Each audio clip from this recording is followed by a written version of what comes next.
Police সদস্য sound grenade নিক্ষেপ করছে এবং ৪৭তম বিশের শিক্ষার্থীরা কিন্তু ইট পাটকেল নিক্ষেপ করছেন এবং সতর্ক অবস্থানে কিন্তু রয়েছে পুলিশ সদস্য সাউন্ড গ্রেনেড নিক্ষেপ করছে এবং পুলিশ সদস্যরা কিন্তু শিক্ষার্থীদেরকে ধাওয়া দিয়ে চলেছে। আমরা উত্তেজনকর পরিস্থিতি, এখানে কিন্তু শিক্ষার্থীরা কিন্তু ইট পাটকেল নিক্ষেপ করে যাচ্ছে, পাল্টা জবাবে কিন্তু পুলিশ সদস্যরা সাউন্ড গ্রেনেড এবং ধাওয়া দিয়ে চলেছে। দর্শক,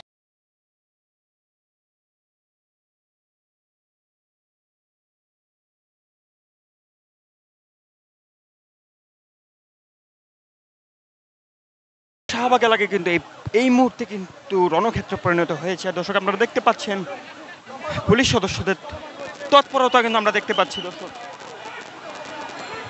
কিছুক্ষণ আগে কিন্তু পুলিশ সদস্যরা তারা শাহবাগ থানার দিকে অর্থাৎ পেছন দিকে যখন ফিরছিলেন তখনই কিন্তু শিক্ষার্থীদের মধ্যে একটি দল কিন্তু ইট পাটকেল নিক্ষেপ শুরু করেছেন। যখন পুলিশ সদস্যদের উপর ঠিক তখনই কিন্তু আবারও সাউন্ড গ্রেনেড নিক্ষেপ করে শিক্ষার্থীদেরকে পিছনে হটানোর চেষ্টা করছেন। দর্শক, আমরা দেখতে পাচ্ছি পুলিশ সদস্যরা কিন্তু আবারও পিছন দিকে অর্থাৎ শাহবাগ থানার দিকে কিন্তু পিছুপা হচ্ছেন, কিন্তু যতটাই পিছুপা হচ্ছেন বারবার কিন্তু পরীক্ষার্থীদের পক্ষ থেকে কিন্তু ইটপাটকেল নিক্ষেপ সহ পুলিশের দিকে আগানোর চেষ্টা করা হয়েছিল। আইন শৃঙ্খলা রক্ষাকারী বাহিনীর পক্ষ থেকে কিন্তু তাদেরকে কয়েকবার সরে যাওয়ার জন্য অনুরোধ করার পরেও শিক্ষার্থীরা কিন্তু নাকচ করে দিয়েছিলেন বারংবার। এরপর থেকে কিন্তু রাস্তাটি পুরোপুরি ৪ থেকে ৫ ঘন্টা যাবৎ বন্ধ থাকার পরে আইন শৃঙ্খলা বাহিনীর পক্ষ থেকে কিন্তু অ্যাকশনে যেতে দেখা গিয়েছে। দর্শক,